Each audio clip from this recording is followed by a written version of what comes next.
The cafeteria was buzzing with chatter and laughter when suddenly, everything went silent. Everyone's eyes turned to the far corner, where three of the school's most notorious bullies had just cornered a girl most of them barely noticed before. Her name was Amara. She was the quiet one, the girl who sat alone in class, always buried in books, never drawing attention to herself. But today, something was about to change.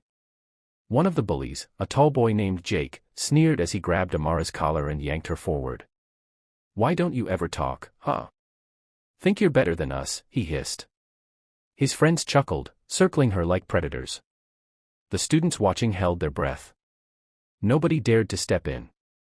They all knew what happened when someone stood up to Jake and his crew. But this time, what came next was something none of them expected. Amara's hands shook, but not out of fear. Her heart raced as memories of every insult, every whisper behind her back, every moment of being overlooked and underestimated came flooding into her mind. She looked Jake straight in the eye, and for the first time, her voice didn't tremble. "Let me go," she said firmly. The cafeteria froze. No one had ever heard Amara speak with such power before. Jake laughed, tugging her collar tighter. "Or what?" he mocked. And then it happened. Amara didn't scream. She didn't cry. She took a deep breath, grabbed his wrist, and twisted it just the way her older brother had taught her when she begged him to show her some self-defense moves at home. Jake yelped in pain, stumbling backward. The entire cafeteria gasped. His friends froze, unsure of what to do next. "You don't get to put your hands on me," Amara said, her voice steady, her eyes blazing with a strength no one had ever seen before. The bullies were stunned. For once, they weren't in control. They muttered under their breath and backed away, leaving Jake clutching his wrist and glaring at her with humiliation. But Amara didn't stop there.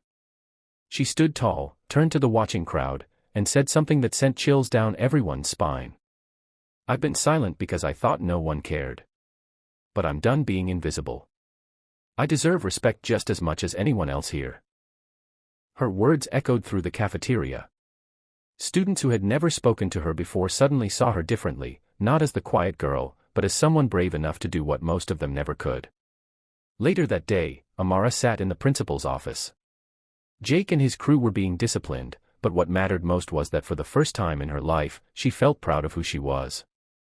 She realized her silence had never meant weakness.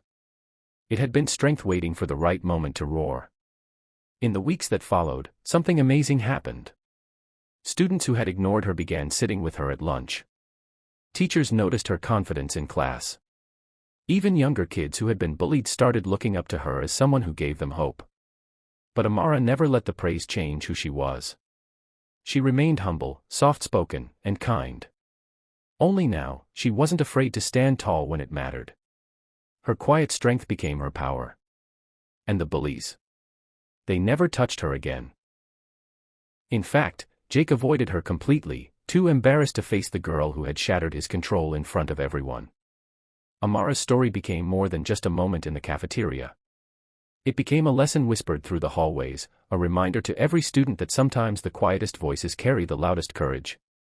Because courage isn't about being the loudest in the room. It's about standing up when it counts, even if your voice shakes, even if your heart is racing. And Amara? She proved that day that no one, not even the strongest bully, can silence a girl who finally chooses to be heard.